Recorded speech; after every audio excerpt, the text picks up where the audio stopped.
ඔයාලා නිතරම හිතනවා ඔයාගේ ජීවිතේ කිසිම දියුණුවක් වෙලා නැහැ කියලා. එහෙම හිතනවා නම් අද කතා කරන 1% රූල් එක හරියන්නේම ඔයාලට දවසකට 101කින්වත් ඔයාගේ දියුණුව වැඩි කරගත්තොත් අවුරුද්දකට 37 ගුණයකින් ඔයාගේ දියුණුව වැඩි වෙලා කියලා. එතකොට මොකක්ද මේ 1% රූල් එක කියන්නේ? කෙටියෙන්ම කිව්වොත් 1% රූල් එක කියන්නේ එකම වෙනස්කමක් දිගින් දිගටම කරගෙන යන එකට. අපි හැමෝම මහා පරිමාණයේ ලොකු වෙනස්කම් එකවර කරන්න හිතනවානේ. හැබැයි එහෙම පටන් ගෙන තියෙන එක වැඩක්වත් සාර්ථකව ඉවර වෙලා තියෙනවා. බලමු 1% රූල් එක ගැන. පළවෙනි එක. ඔයාගේ ඔළුවේ පොඩි කැමැත්තක් තියෙන දෙයක් පටන් ගන්න. උදාහරණයක්.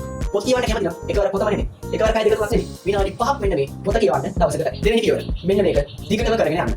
දවසකට විනාඩි 5ක් පොත් කියවුවොත් අවුරුද්දට ඔයා අවුරුද්දකට මිනිත්තු 1825ක් නැත්නම් පැය 30ක් ඔයා පොතක් කියවලා තියෙනවා. අවුරුද්දට 100-365කින් වැඩි වෙනවා. තුන්වෙනි පියවර. ඔයා ලබා ගන්න පොඩි ජයග්‍රහණ සමරන්න ඕනේ. ඒ කියන්නේ පාඩම් ගන්න නෙමෙයි. දවස් 30ක් එක දිගට මොකක් හරි එක දෙයක් ඉගෙන ගත්තා නම් ඒක ඔයාලා ලොකු ජයග්‍රහණයක්. එතකොට දවසකට 101කින් වැඩි වුණා අවුරුද්දකින් ඔයාලගේ ජීවිතේ දියුණු කරගන්න පුළුවන්. ඔයා අදම මෙන්න මේ 1% රූල් එක try කරන්න කමෙන්ට් එකක් දාලා අපිට කියන්න ඔයා මොකක්ද 101කින් වැඩි කරගන්න උත්සාහ කරන්න යන්නේ කියලා.